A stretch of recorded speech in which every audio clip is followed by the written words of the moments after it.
I'm my politeness is gets in my way. Uh, by the way, on the Scott Adams thing, like I texted or I on our little signal thing, I texted the other day to you and the group. I said, "This is big. What he's doing right now, he's inviting us to his deathbed. Yeah. Like that ritualizing death. Like we need updated rituals, and he's experimenting. He's leading the way." And I thought, like, that's very big what he's doing. Um, okay, this is probably the hardest thing that I or the harshest thing that I would have to say on the subject, present company considered. And so before I say it, I'm gonna tell a quick little story so you'll understand a little bit of the context. Paul, some of this PBK, some of this will sound familiar. So I was raised in a fundamentalist Bible-based home church environment and very, very strict. Um, no TV in the house, no radio in the house. Like we read the Bible every morning with my dad. Like this is Rigor. serious, right? Yeah. Of course, I hated it. But being the conscientious little kid I was, like I was also all in. Like I hated it, but I just want to be normal. But I also wanted to participate. But I remember, so this particular group doesn't matter. Details aren't important, and I'm not here to single anyone or anything out in particular. But one of their claims was that they went all the way back to the apostles, that they were the one true church. Sound familiar? um, and that they were the truth, capital T, and it had no beginning. There was no founder. There was no there was it just goes all the way back, right? And of course they couldn't have anticipated the internet. Um, so they didn't know that this lie, because that's what it was a lie, would ultimately be revealed, right? And I remember as a kid, it was it was one of those groups, somebody from the old country, kind of a firebrand, split off from some tent revival thing in Ireland and came to the States and started setting up meetings all over the country and sending people out two by two and during the same time that you've talked about many times, Paul, about that others were doing the same thing, right? And so he had a name, and you now on the internet you can find the newspaper article clippings about when this all happened, right? And then he kind of went crazy and like started declaring himself the Messiah and moved to Jerusalem and waited for Christ to return. Like it just went crazy. And then he was excommunicated.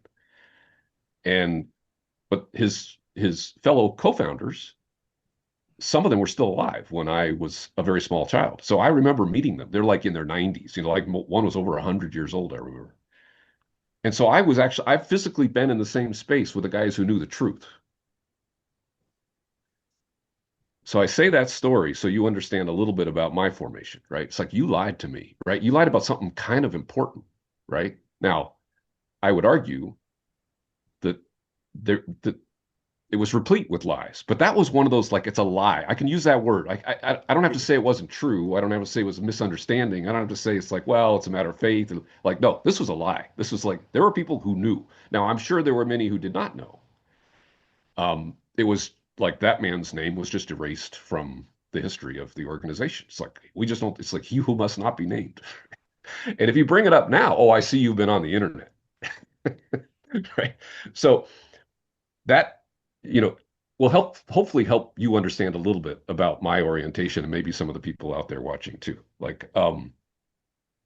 again, my point is not to direct disproportionate critique in that direction because like this is the point I'm about to make, right?